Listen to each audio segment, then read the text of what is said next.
Right, okay, so I told you there was 3 types of serve. Slightly true, slightly not. There's probably one extra way of serving or discussing, because so far I've shown you for right-handers the forehand serve, for the lob serve and the driving serve, and we'll come to the body serve in a minute.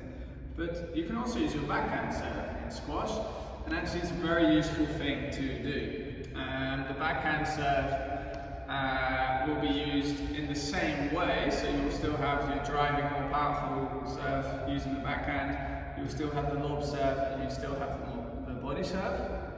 You're just using your backhand swing. So theoretically, I wasn't quite telling the truth. Maybe there's 4 or so serves to think about. Now, the reason why the backhand serve is really good, so I'm a right-hander, I'm still on this side of the court.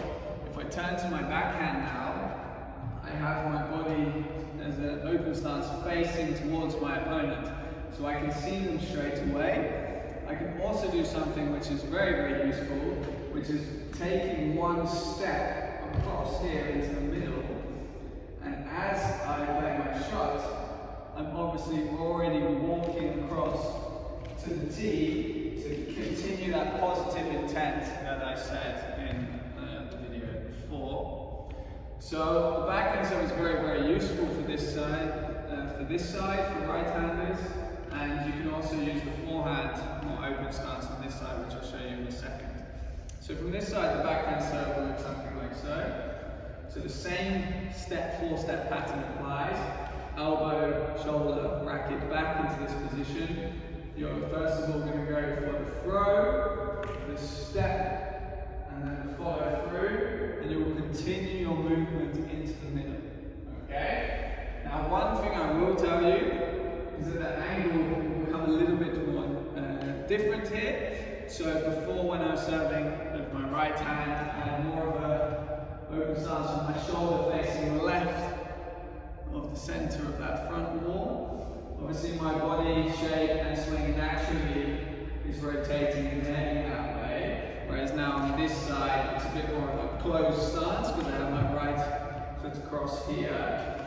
So I was probably aiming a little bit more left of the center now with my backhand to make sure the ball goes into the sidewall. And I also want to give you a little tip which helps you get that natural angle and kick of the ball off the front wall into the sidewall. If you use your open racket face, and it's sort of a bit more like a side spin, so if you hit more inside the ball, so on the right side here of the racket face, it will do the counter spin when it hits the front wall, so the angle will come a lot sharper into the sidewall and guarantee that you can put more pressure on your opponent by getting that sidewall target like I've discussed previously. Okay? So the shot here, this is on the driving serve. You can do this with the lob serve. Racket back, throw, step, hit, back into your position. Okay? Now you can also do the lob serve on the backhand here, where now the same principles as when I did the forehand lob serve apply, but it's just room for that. So now I can stand with my right shoulder facing the front wall, just to the right, so I get that natural angle, racket back, throw, come across to the center.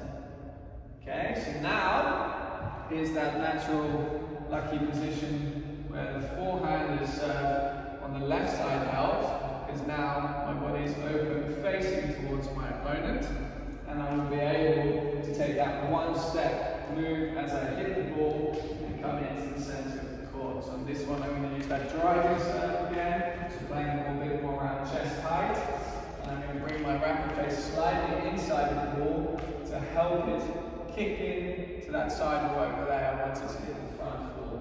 That front wall target again, just right in the center, maybe even a little bit further to the right than when I was still on the right side.